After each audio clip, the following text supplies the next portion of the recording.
Dá licença. Abre.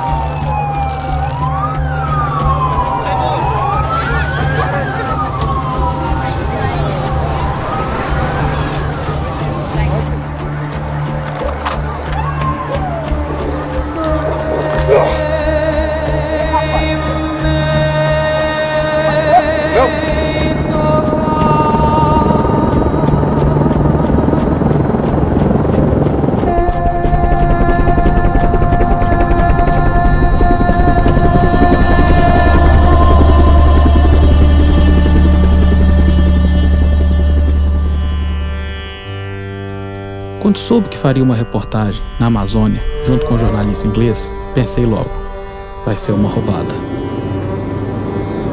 Vou ficar de secretário de gringo e fazer todo o serviço pesado. Fui esperando o pior. Com o passar dos dias e dos quilômetros, as estradas amazônicas nos aproximaram. Dali, nasceu uma parceria e amizade que seguiu por conversas de WhatsApp, telefonemas, outros trabalhos, outras estradas, pedidos de ajuda em momentos difíceis e combinações de tomar uma cerveja. Mas não deu tempo.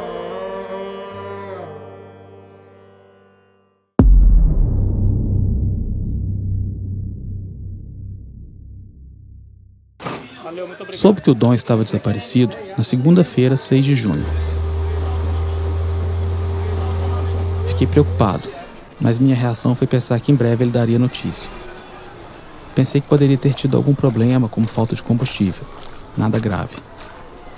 Eu sabia que o Dom era super cuidadoso e chegava a ser chato com protocolos de segurança.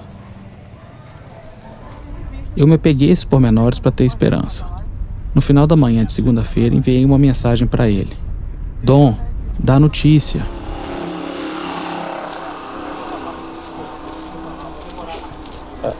Acho que o Dom me ligou e perguntou pelo Dom, sabe?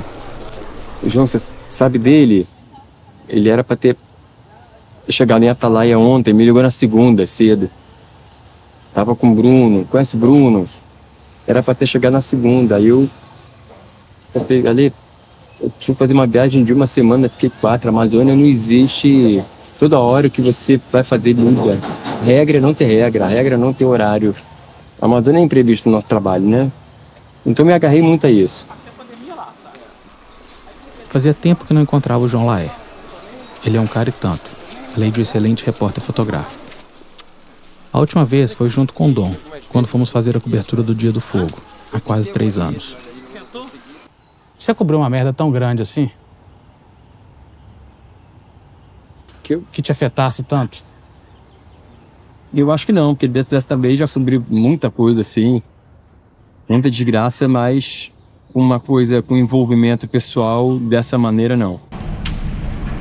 Da última vez que nós 3 viajamos juntos, foi intenso, uma jornada que parecia não ter fim.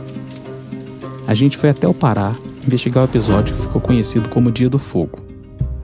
Uma série de queimadas da floresta, organizada por fazendeiros e empresários do setor rural. O pior face do ruralismo mostrando suas garras no primeiro ano do governo Bolsonaro, em 2019. Nós já havíamos apurado e fotografado tudo o que precisávamos, mas o Dom queria porque queria fazer uma parada. Eu fui contra. Ainda tinha 400 km de BR-163 a percorrer. Tentei apelar usando a minha autoridade de motorista do grupo. Não funcionou. Ele fazia questão de ouvir em campo um tipo de entrevistado que nós chamamos no jargão jornalístico de o outro lado. Voa por cima aí, ó. Dá uma voada aí, pega o avião e dá uma voada pra ver como é que tá a mata. Você sai daqui pra Belém, nesse rumo aqui, você anda 3 horas de voo, você não vê uma abertura de nada, só mata. Essa é a voz do outro lado do Dia do Fogo. Presidente do Sindicato dos Produtores Rurais de Novo Progresso, no Pará, Agamenon Menezes. Depois de dias fotografando e investigando as queimadas, fomos ouvir o homem que dizia que não havia queimadas. Mas ainda bem que o Dom insistiu em fazer essa entrevista. Dias depois, o Agamenon passou a ser investigado como um dos responsáveis pelo Dia do Fogo. Graças à insistência do Dom, tínhamos na agulha um material de grande relevância jornalística.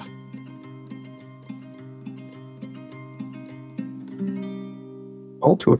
Eu acho que o Daniel também tem. A pergunta também queria saber a opinião do senhor sobre essa questão do aquecimento global. O senhor acredita que existe, que tem causa humana, ou tem uma opinião diferente?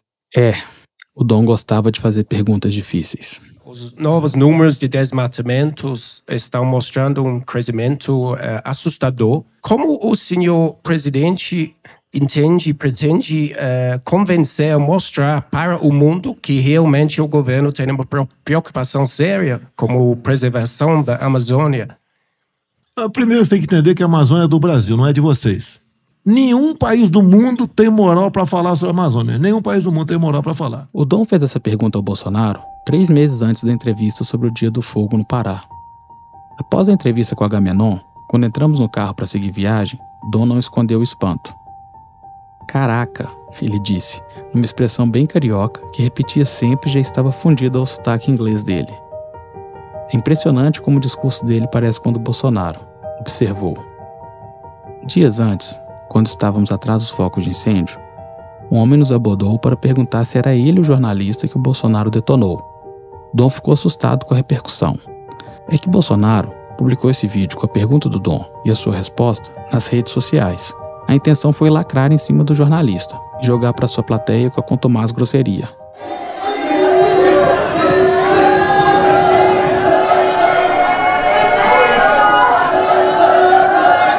Jornalista, fica aqui na frente aqui, jornalista, fica aqui na frente aqui, ó. Eu quero que vocês da imprensa falem isso, certo? Qualquer informação que vocês quiserem, tá aqui. O Eliésio passa essa informação, eu tô aqui também, a nossa equipe da Univage tá aqui para auxiliar o Paulo com essas informações. Por favor, esse negócio dos corpos aí tá causando um maior problema para a família do Bruno e do Dom. A informação que eu tenho é que já está em Londres, falaram isso. Por favor, não tem nada confirmado. Vocês, nessa busca de fazer um furo de reportagem, vocês causam isso.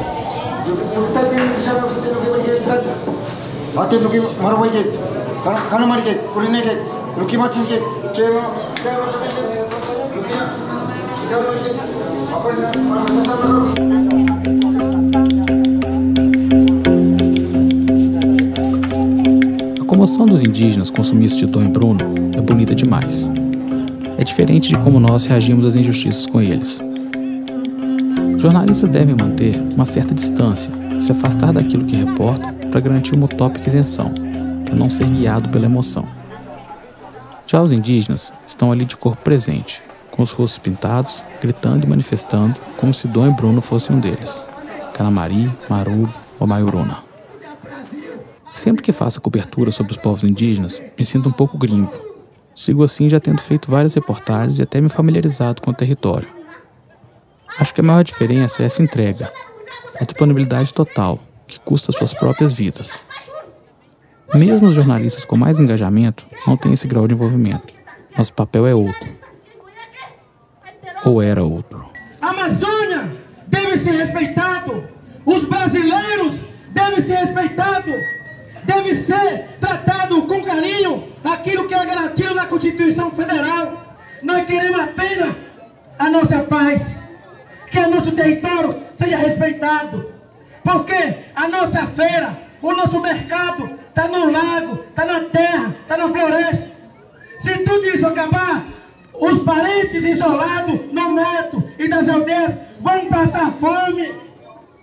Tá cheio, moço? Tá muito cheio. Vocês chegaram atrasados.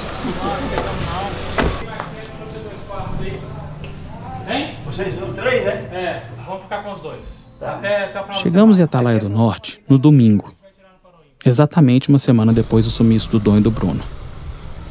A angústia foi aumentando e insisti muito para que pudesse vir até aqui para fazer essa cobertura. Realmente não sei se foi a coisa certa. A equipe da Repórter Brasil ficou dividida. Alguns achavam que, por eu ter uma relação mais próxima com o Dom, poderia ter meu senso alterado e me colocar em uma situação de risco.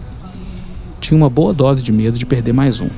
Outros entenderam a minha necessidade de ir. Amarildo passou por audiência de custódia e teve a prisão temporária decretada. Esse documentário, assim, primeira pessoa, Foi o formato mais humano que encontramos para conseguir embarcar na cobertura desse pesadelo. O desaparecimento de Bruno e Dom gerou grande repercussão nacional e internacional ao longo da semana. As famílias de Bruno e Dom aceitaram fornecer material genético de referência para comparação. Segundo os indígenas, o espaço que se abriu na mata é compatível com a largura da embarcação do Bruno. E o rastro que se formou até a margem indica que um barco passou por aqui. E este local fica próximo da comunidade São Rafael.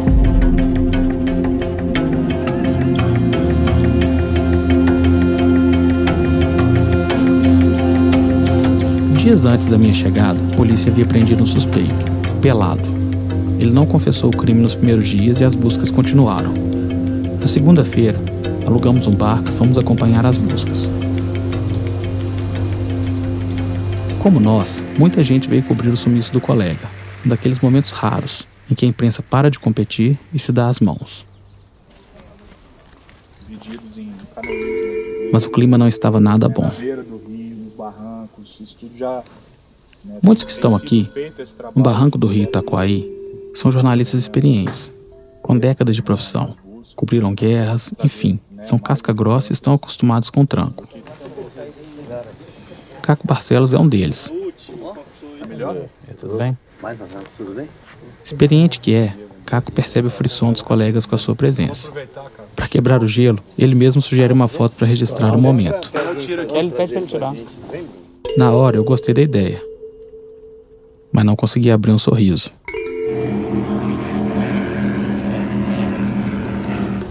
Quando seguimos pelo rio, o barulho do motor do barco embala uma sensação estranha.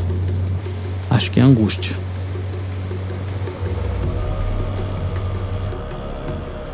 Percorremos Itacoaí, fazendo o mesmo caminho que Dom fez com Bruno.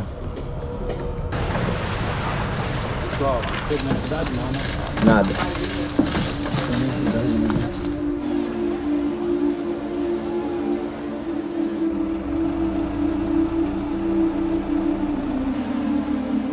Com o passar dos dias, minha esperança estava pendurada por um fio. Um apoiozinho aqui.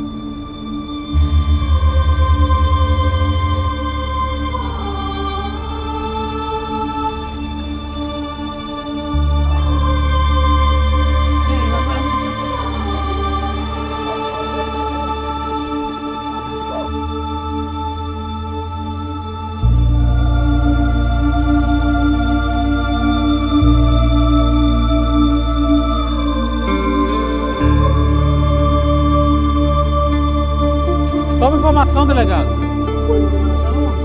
Só uma informação.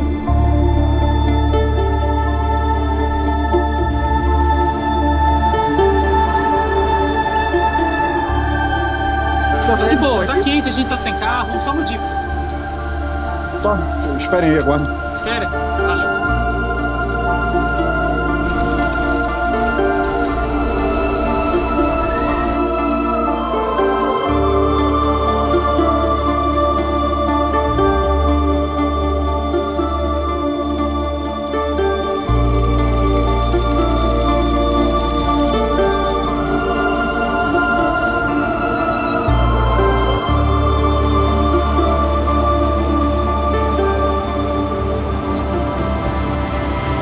Quem era? É o pelado? Não, é o outro. O Abel falou que era. Não sei. É alguém da família. A ação estava sendo concentrada em Manaus. Aqui, oficialmente, a polícia não estava falando. Então, eu acredito que essa coletiva deva ocorrer em Manaus e não aqui em Atalaia do Norte. Foi então que recebi a notícia, por trás da câmera. Acharam. Acharam. Não tem corpo. Vamos dar uma coletiva hoje à tarde.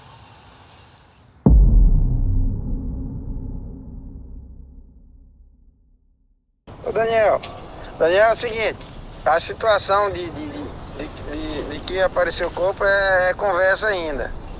Existe indício de que pode ser que encontre.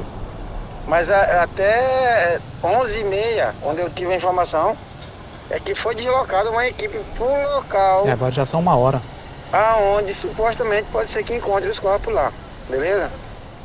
É, a informação dele é de antes dessa informação da Band.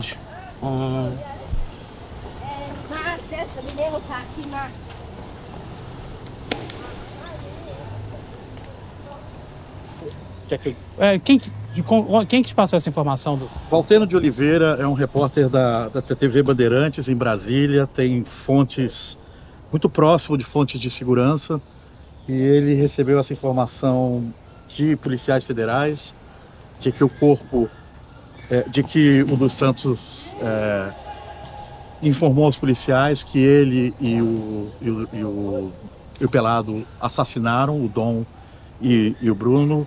Primeiro renderam os dois, levaram com a arma até uma região, não necessariamente de água, e lá mataram os dois, esquartejaram os corpos, que pariu. Abriram uma vala e incendiaram os restos mortais de Dom Philips e Bruno Pereira. Naquele momento, eles estavam indo lá para identificar essa vala, recolher os restos que estão ali para enviar para a DNA para confirmar essa informação. E segundo o Valteno, uma coletiva de imprensa vai ser dada pela Polícia Federal agora no final da tarde para considerar o caso encerrado, pelo menos essa parte. Nossa, que desgraça, que desgraça. Puxado. Que brutalidade, bicho. Puxado. Não conseguia ouvir mais nada.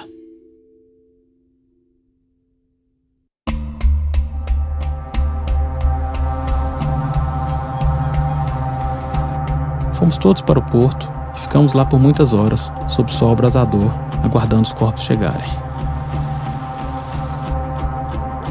Minha editora, que sabia da minha relação de amizade com Dom, me liberou para ir para o hotel. Eu não podia sair dali. Precisava ir até o fim.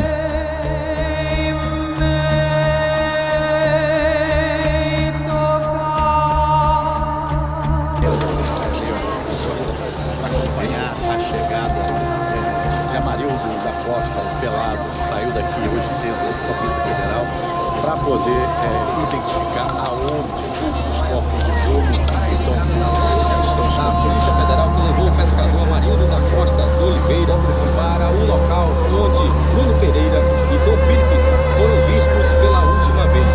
Os policiais federais acabaram de chegar aqui no corpo, já estava em parte.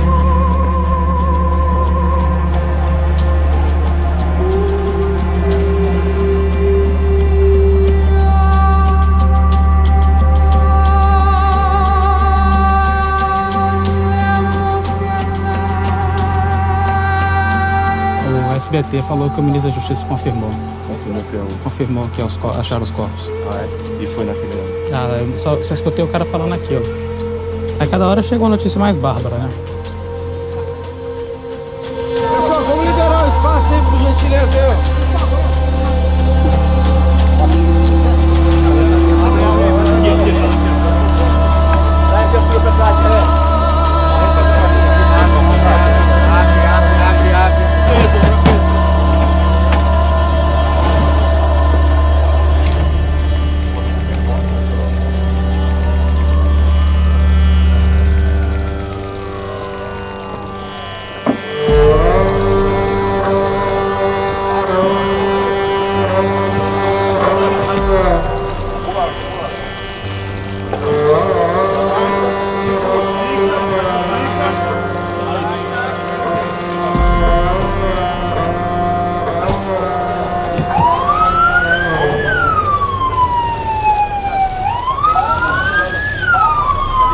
Acabou.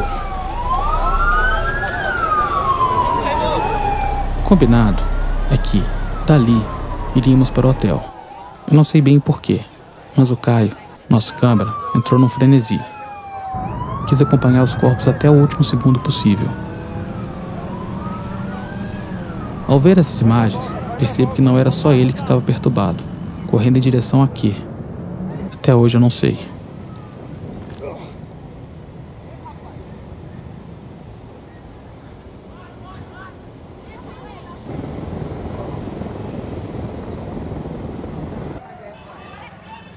Eu não consegui ir adiante. Será que vale a pena ser repórter e terminar assim? Puta que pariu. Nos últimos anos, viajei várias vezes para a Amazônia fazendo reportagens para a Repórter Brasil. Anapu, Altamira, Marabá, Xinguara, São Félix do Xingu, Redenção, Porto Velho, Ji-Paraná, Humaitá, Labre, Apuí, Jacareacanga, Santarém, Itaituba, Novo Progresso, Peixoto de Azevedo, Sinop, Boa Vista, Manaus, Belém, Castelo dos Sonhos. Cidades que não conhecia e entraram na minha vida, nas minhas conversas e nos meus sonhos. O pior, nos meus pesadelos. Em uma dessas viagens, em Rondônia, fui abordado por policiais sem farda e tive um fuzil encostado no nariz. Por alguns minutos, ali, em uma encruzilhada de uma estrada de terra, tive a certeza que seria assassinado. Não fui. Mas aquele gosto ficou. Foram madrugadas acordando assustado com o estampido do gatilho e tudo acabando. No dia que vi o Dom voltando, dentro daqueles sacos, o horror se realizou. Na noite que meu pesadelo virou realidade, não sonhei com nada.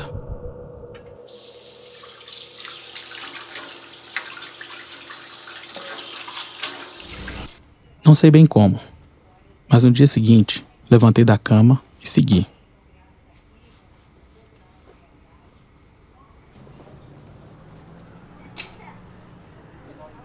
As entrevistas e as conversas com os colegas jornalistas, no afã de tentar compreender o que sentimos e o que acontecia, serviram como bálsamo, ou um placebo, para ajudar a engolir o choro e trabalhar. Hoje à noite eu estava pensando se eu vou sentir mais medo ou mais coragem agora. O que você acha?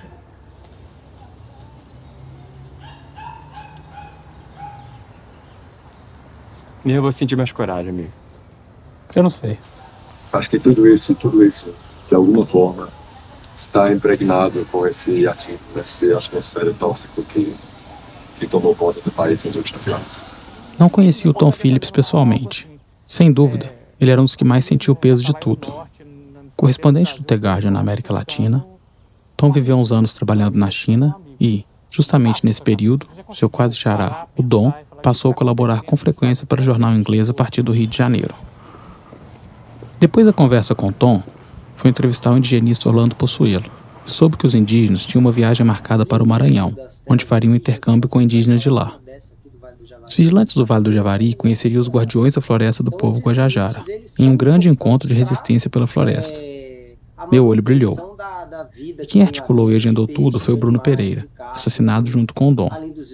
Na hora, eu pedi autorização para acompanhá-los. E soube que outro jornalista também já tinha tido a mesma ideia, o Tom Phillips. Eu e Tom chamamos o mesmo fotógrafo, o João, para a viagem para o Maranhão. Lá vou eu de novo. Dias depois da morte do Dom, viajar com o jornalista do The Guardian e acompanhado justamente do mesmo fotógrafo, o João, parceiro nos trabalhos que fiz com o Dom. O Bruno tinha combinado com o pessoal dos Guajajara lá no Maranhão de fazer um intercâmbio entre os vigilantes do Vale do Javari e o pessoal dos Guajajaras. E o pessoal da Univaja vai continuar, né, mesmo depois de tudo, eles vão seguir e vão fazer esse intercâmbio. Mas antes, é claro, precisava do apoio da chefia. Os bastidores, a equipe da Repórter Brasil se desdobrou para financiar os custos astronômicos desses deslocamentos. E principalmente estavam preocupados com a minha segurança. Então, a gente conversou bastante esse ano sobre essa questão de ouvir o outro lado em campo, né? Eu estava bem resistente à ideia da gente deixar de ouvir o outro lado em campo, porque é uma parte do nosso trabalho que é essencial e faz parte de um mundo civilizado, né? Ouvir as pessoas olhando no olho e tal. Mas, assim, depois disso que aconteceu com o Dom, acho que, pelo menos esse ano, estamos de acordo que está descartado, né? Ouvir o outro lado em campo. Uhum. Então, concordo, acho que não dá.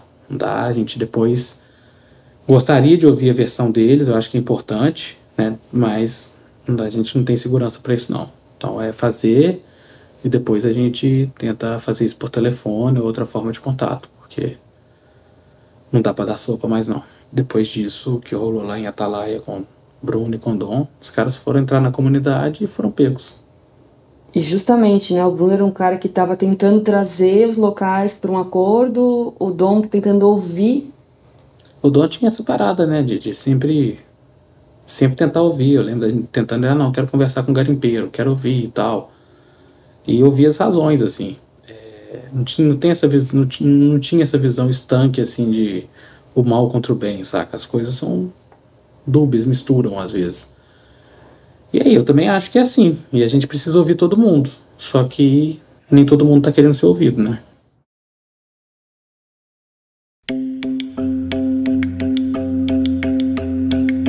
Além de estudar o assunto, fazer entrevistas e escrever as matérias, essas viagens para a Amazônia exigem um trabalho logístico considerável. É preciso alugar e dirigir picapes com tração nas 4 rodas, negociar aluguel de barcos, comprar comida para todos os dias que for passar na terra indígena e pensar em como preparar a comida. Levar rede para dormir, lanterna, cordas, lonas, repelentes que nunca dão conta do recado, enfim, um trampo danado. Eu sou muito mais repórter que o dublê de Indiana Jones e acho essa logística chatíssima. Mais chato que isso é a preocupação com a segurança. Desde que Bolsonaro tomou posse e a violência no campo escalonou, nossos protocolos de segurança ficaram ainda mais rigorosos. Isso implica em menos liberdade. É preciso sinalizar cada passo, ter horários e métodos definidos para avisar a equipe que nos monitora de São Paulo e que perde o sono se a gente não manda a notícia na hora certa. Agora, imaginem como fica isso semanas após o assassinato de um jornalista que fazia exatamente esse tipo de reportagem. Beira paranoia.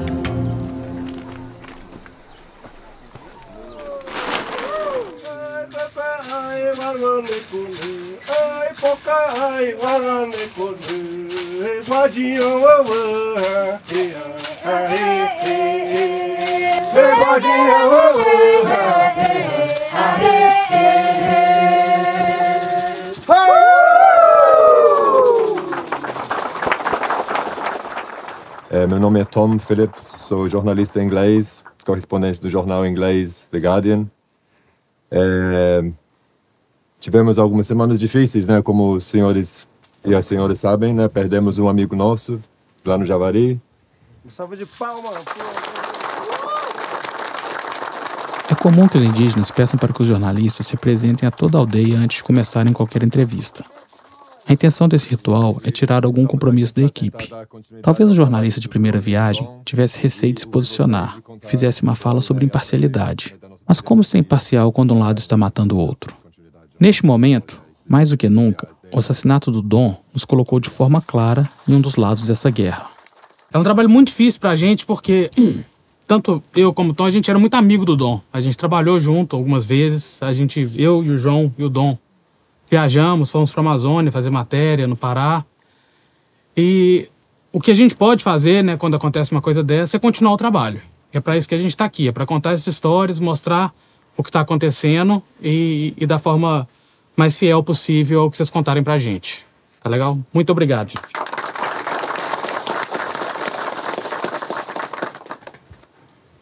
Bom, como o Daniel já falou, meu nome é João. Eu estou acompanhando a Repórter Brasil e o Guardian. Enquanto nos apresentávamos, vinha em minha cabeça a imagem do Dom fazendo a mesma coisa em uma das últimas viagens que ele fez antes de ser assassinado. Eu vim para acompanhar um pouco disso, ou aprender um pouco com vocês. Como é essa cultura, como vocês veem a floresta, como vocês vivem por dentro, como vocês lidam com essas ameaças que vêm, de invasores e garimpeiros e tudo mais.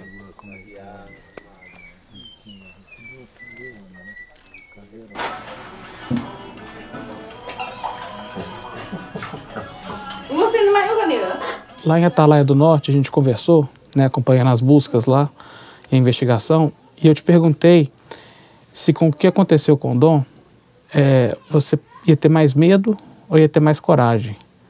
Você me disse que ia ter mais coragem. Assim. Sim. Por quê?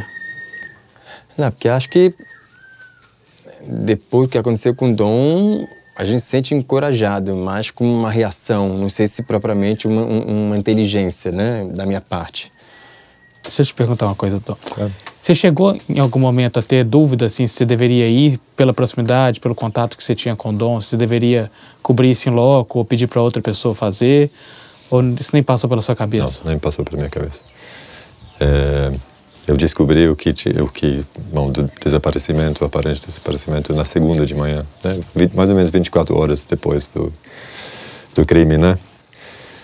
E no primeiro dia eu fiquei na redação lá no Rio, virei ativista, como muita gente da nossa comunidade. Entrei no Twitter, no meu telefone, peguei todos os contatos de todas as pessoas famosas, influentes que eu conheço no Brasil, cantoras, cantores, personalidade de televisão, e pedimos para todo mundo fazer barulho para a gente tentar acelerar essa busca, né? Uma outra dimensão para mim é que somos todos iguais, somos jornalistas, a gente faz a mesma coisa, né? Todos nós andamos com ambientalista, com ativista, né? Damos carona para eles. Né? É o nosso trabalho. Se a gente para de fazer isso, a gente para, não tem mais como fazer jornalismo sem fazer essas coisas. E né, um desses dias, quando você fecha a sua porta, você dá um beijo na sua mulher, você sai da sua porta indo para uma matéria, né, em algum lugar, talvez você não volte. Marcelo. Vovô, né? Ele Depois da nossa conversa na cozinha de uma das casas da aldeia Zutiwa, chegou para o encontro ninguém menos que Sidney Possuelo, o maior indigenista do Brasil. Obrigado, Olímpio. Já se entrosou com o pessoal todo com os Guajajara, já conversou? Conversando bastante já. Bom, obrigado por me receber muito bem, obrigado. Esse é o Laércio. Nós agradecemos, senhor. Acho que eu já vi uma vez, já. O que eu vou dizer, eu sei que eu não preciso dizer, porque eu sei que você é corajoso. Não perca nunca o seu empenho e a sua coragem. Não tenha medo. Tenha organização, tenha disciplina, não se meta a fazer as coisas sem estar devidamente equipado para fazer aquilo. Sidney é pai do Orlando, que trabalha na União dos Povos Indígenas do Vale do Javari e era colega do Bruno. Ele presidiu a FUNAI entre 91 e 93 e permaneceu ativo no acompanhamento e defesa desses povos. São fortes as palavras que ele usa para descrever a política indigenista do governo Bolsonaro. Não existe período pior na história do Brasil para os povos indígenas do que esse agora, porque se trata de uma política pensada que tem por iniciativa o próprio presidente da República, que abriga o bandido, o invasor, né? E isso foi ficando de tal forma, eles se sentiram de tal forma protegidos, que hoje eles passam em barco dando tiro em cima dos Yanomami, lá em frente, atirando. Eles chegam a ponto de invadir várias terras indígenas, chega ao ponto de sequestrar, prender o Bruno, matar o Bruno. E não fosse a presença do Dom, teria passado desapercebido, não teria essa repercussão, como não foi o do outro companheiro e outros tantos que já morreram nessa história.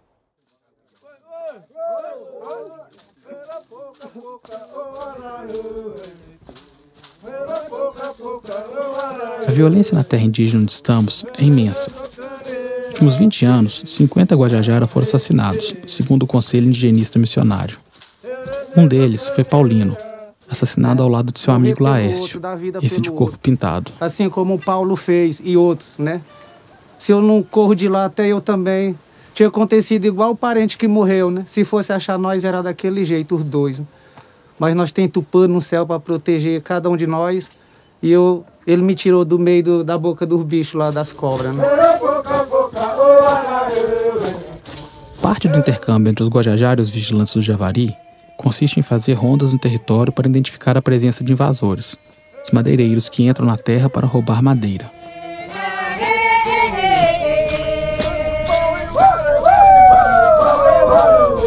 Como o governo Bolsonaro abandonou a fiscalização, resta aos indígenas esse papel. Quando encontram máquinas retirando a madeira ilegalmente, os guardiões queimam tudo. E isso, é claro, desperta a fúria dos invasores. E a resposta vem em chumbo. Aí, de repente, já chegou, foi esse pessoal, esses caçadores bem em cima lá. Né? Troquemos poucas palavras lá, né? O que eles falaram com né? Nós falamos, né? Os guardiões estão aqui, né? Volta para trás, bota a arma no chão aí, né? Aí foi ao contrário, já correram uns assim, né? Uns assim. Aí eles falaram para nós, não, vocês também estão arrodeados, né? Aí eu percebi quando um saiu de lá, do final deles entrou no mato, né? Eu tava aqui embaixo, mas eu percebi, né? Assim, quando ele atirou aqui, né, que disparou, eu atirei nele também, né? Eu tava com a pistola, essa arma aqui caiu, né? Caiu, aí eu atirei nele também, né? Quando eu atirei no rumo deles, aí eles também se aquietaram um pouco. Aí foi quando eu percebi, né? Eu senti falta do meu amigo, que ele não tava agindo, não escutei, né? Quando eu olhei para ele ali, né, ele já estava caído assim. A espingarda lá dele também. Né, e eu puxei ele para de trás de mim aqui, né. Aí eu olhei para ele, balancei ele aqui, né. Eu olhei bem no olho dele, já estava bem amarelinho, né. Eu conheci na hora. Né, cara, que meu amigo morreu, não tem jeito. Como é que tá a sua cabeça? Você sonha muito com aquele dia? Que dia que foi? Que dia do mês que foi? Eu passei um bocado de tempo tendo pesadelo. Tinha medo, tava assim, quase com medo de tudo, que nem eu falei, né? Todo movimento, até dentro da minha casa, eu pensava que era o caçador, o pistoleiro que tinha ido lá para me matar, terminar de me matar. Né? Não saía mais quase nem a cara fora, assim. Né? Aí eu pensei, não, eu tô ficando pirado. Eu não posso ficar assim, senão eu vou adoecer. E eu decidi, então, já que eu sou um guerreiro, eu vou morrer sendo guerreiro, vou voltar de novo. Eu me reconheço nesse chamado para honrar a memória do amigo, que mais uma vez admira a entrega dos Guajajara. Para eles, defender a floresta é a defesa da vida. Não existe vida sem floresta, são indissociáveis. Mais uma vez, veja a diferença entre nós. Se meu trabalho custar a minha vida, não quero.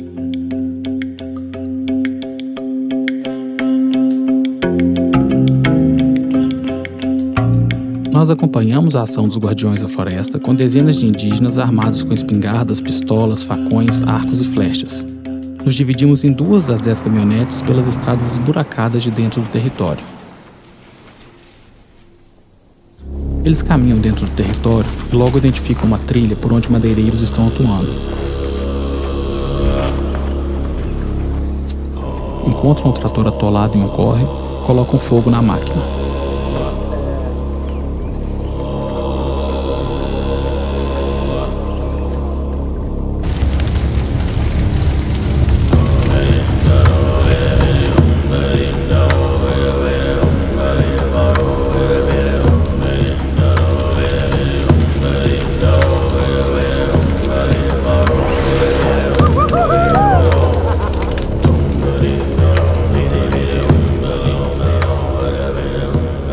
Depois de incendiarem o trator, seguimos os indígenas pela trilha.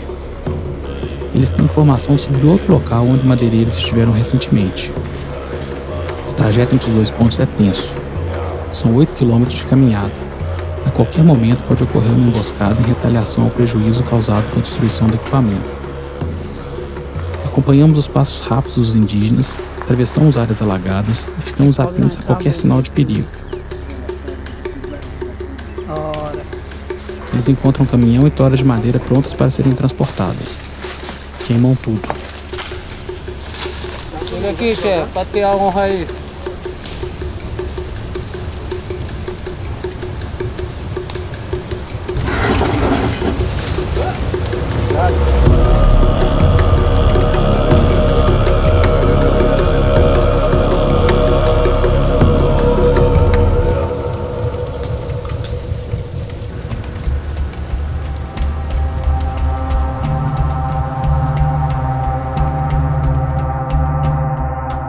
Foram 2 trabalhos seguidos, com viagens longas que levaram à exaustão física e principalmente emocional. Primeiro, acompanhando as buscas em Atalaia do Norte, e depois, no intercâmbio entre os Guajajara e os vigilantes do Vale do Javari.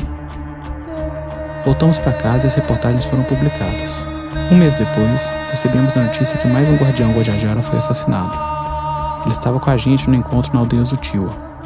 Janildo Oliveira Guajajara, esse de camisa preta, foi morto a tiros.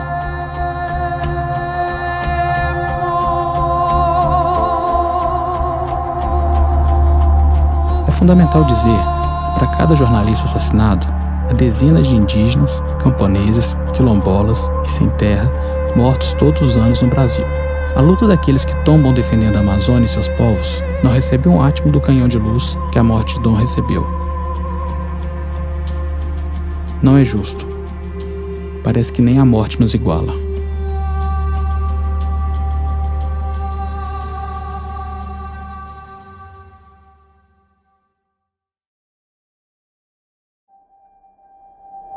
Seis meses depois dessa viagem, em janeiro de 2023, a questão indígena voltou a ganhar manchetes dos jornais. Dessa vez, imagens de crianças Yanomami, famélicas, chocaram o mundo. Essas fotos foram publicadas pela Sumaoma, um veículo de jornalismo que, como a Repórter Brasil, se posiciona de modo claro em defesa dos povos tradicionais. Dom e João também tinham ido até a terra Yanomami denunciar os impactos do garimpo. Mas foi preciso trocar o governo para que a denúncia da tragédia gerasse alguma reação. Não vai ser fácil reverter esse quadro. Em momentos assim, quando as atrocidades pulsam diante dos nossos olhos, é impossível ser imparcial. O presidente Bolsonaro falava em regulamentar o garimpo com uma atividade artesanal. Como é que pode ser uma atividade artesanal o que exige milhões de reais em investimentos, que destrói de maneira industrial, destrói centenas de quilômetros de rios? Eles estão cercados, eles estão sufocados. Parece um... Quando você está lá e você vê de perto, parece um projeto de extinção mesmo. Quem joga do lado da humanidade precisa tomar partido. É isso que eu penso quando vejo essa imagem da experiente repórter Sônia Bride carregando uma criança Yanomami doente na reportagem exibida no Fantástico da TV Globo. Quem vai receber a homenagem é a viúva de Dom Phillips, Alessandra Sampaio. Essa é a entrega do Prêmio de Jornalismo e Direitos Humanos mais importante do Brasil. A cerimônia foi uma linda homenagem ao Dom. Recebi uma menção honrosa, mas até o último segundo não sabia se aguentaria ler o discurso de agradecimento. Boa noite. Tem 2 anos que eu cheguei na final do Exog com uma série de matérias sobre o Dia do Fogo na Amazônia. Essa série foi escrita em parceria com outro repórter. Esse repórter me disse que a gente não ganharia, pois ele tinha pouca sorte com prêmios. Realmente a gente não ganhou. Esse meu colega não está mais aqui, mas nós nunca vamos esquecer dele. Esse prêmio é por ele e para ele, que faz muita falta. Para o meu amigo Dom Phillips.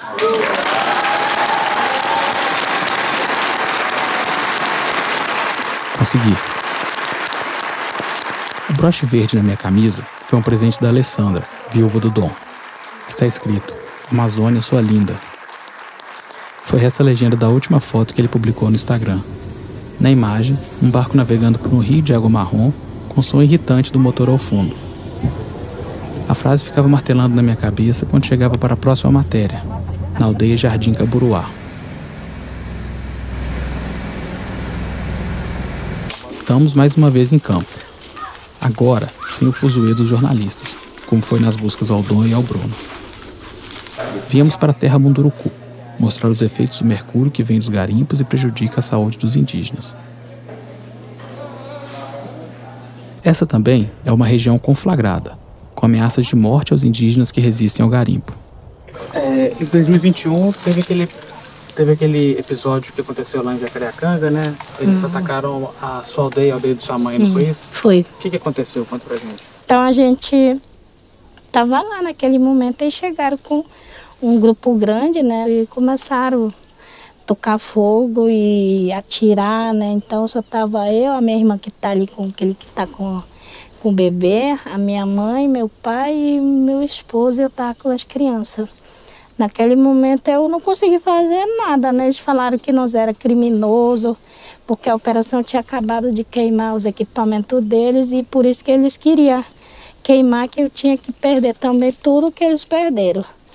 Aí eu acho que não mataram a gente mesmo por sorte, né? Então a gente ficou lá, né? A gente falou, olha, quiser matar a gente pode matar, mas a luta continua, principalmente a minha cacica, né? A minha mãe falou que era o papel dela, é o papel porque ela é cacica, vai continuar fazendo denúncia e vai ser mais denúncia por conta dos ataques, né? Ela deixou esse recado. Já se passaram 8 meses da morte do Dom. Estamos em fevereiro. A paranoia com a segurança em viagens reduziu um pouco, mas não baixamos a guarda. Seguimos nosso protocolo de segurança, avisamos a redação em São Paulo sobre todos os nossos passos e tentamos planejar tudo com detalhes, Chegar ao Alto Tapajós existe um esforço e investimento grande. Tínhamos também que seguir os cuidados que a Maria Leusa adota em relação à segurança, pois estávamos em um comboio com a equipe da Associação de Mulheres Indígenas que ela coordena, a Wakaborum. Por isso, não podíamos fazer o trajeto mais simples, que seria entrar em Jacareacanga e de lá pegar uma voadeira até a aldeia. Jacareacanga é dominada pelo garimpo e Maria Leusa, assim como os outros indígenas que resistem, não são bem-vindos na cidade.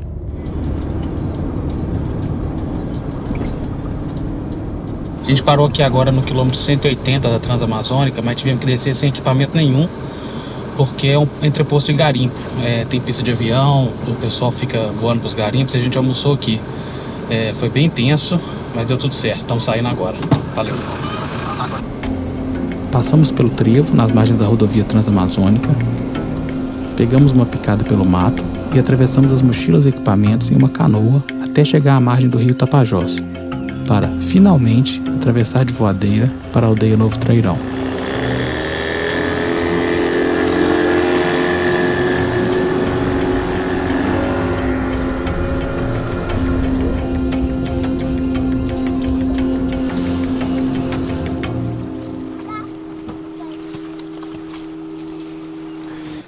Nosso objetivo aqui, a gente quer documentar e registrar os efeitos do mercúrio na saúde da população Munduruku. Mas gostaria de contar também com a aprovação de vocês para a gente poder registrar isso tudo aqui.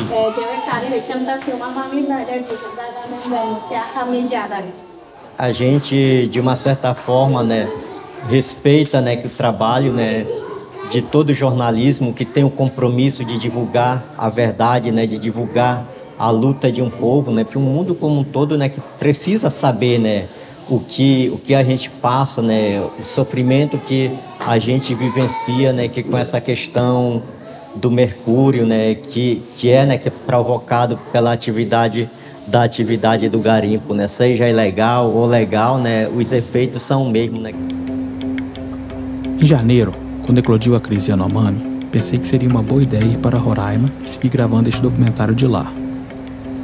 Já que estamos tratando do Dom, da trajetória dele, mas sobretudo sobre fazer jornalismo na Amazônia com um olhar atento para a causa indígena, faria todo sentido acompanhar os desdobramentos da operação humanitária e desintrusão da TI Yanomami. Se tivesse ido para Roraima, mais uma vez encontraria jornalistas de diferentes veículos, pois o assunto ganhou noticiário nacional e mundial.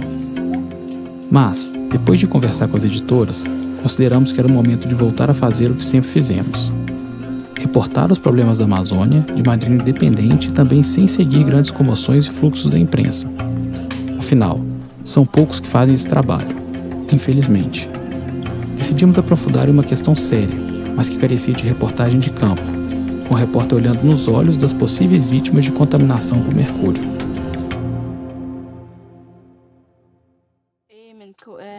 Eu Daniel e jornalista de Nicabapan, Equipinha. E o texto de judeu Na Mundurucânia, nós descobrimos ainda novos parceiros de jornalismo, as jovens dos coletivos de comunicação dos Munduruku. Elas traduziram todas as entrevistas e também fizeram registros para o documentário que estão produzindo, chamado de Awadip Tip e Mutaship, ou A Floresta Doente. Ele não consegue falar, tem um problema.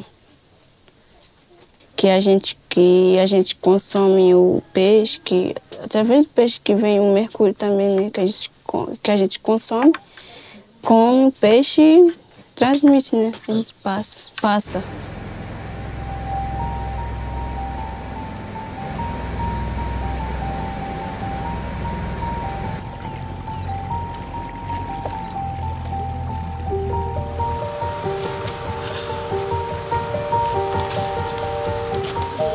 Dói no calcanhar, aí não consegue andar quando tá doendo. Ele começou chorando, aí depois ele caiu, tudo paralisou a perna dele. Foi. Eu acho que ele passou 3 meses deitado. Todos têm os mesmos sintomas, assim? Como é que é? É bacana de ter esse sintoma que não é. E mesmo a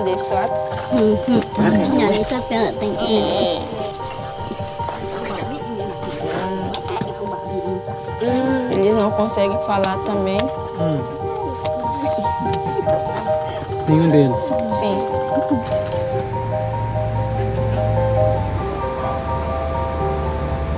O que eu vi nas aldeias foi muito triste. Crianças que não andam, com problemas neurológicos, jovens com dores e deficiências, senhoras cegas, sendo que grande parte deles é completamente desassistido pelos governos. Algumas crianças têm os joelhos inchados de rastejarem no chão, pois não têm cadeira de rodas. Ele disse que nasceu assim mesmo.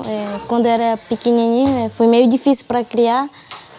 Ele não comia nada, não conseguia comer, mas eles davam um migral para ele. Ele fica mais com o pai dele que criou mais. Que ele lutou bastante para criar, né, que sofreu muito com ele. E hoje em dia ele já se acostumou a cuidar dele. Enquanto escutava os relatos e via as crianças, sentia um certo desespero. Será que mostrar as imagens dessas crianças vai cumprir a função de protegê-las? Ou vai expor ainda mais corpos já tão vulneráveis? Os pais e as lideranças entendem que mostrar essas imagens é parte da luta.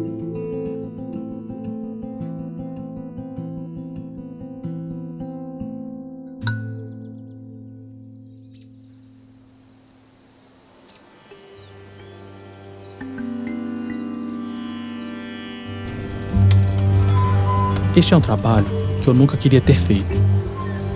Eu escrevo sobre assassinatos na Amazônia há alguns anos.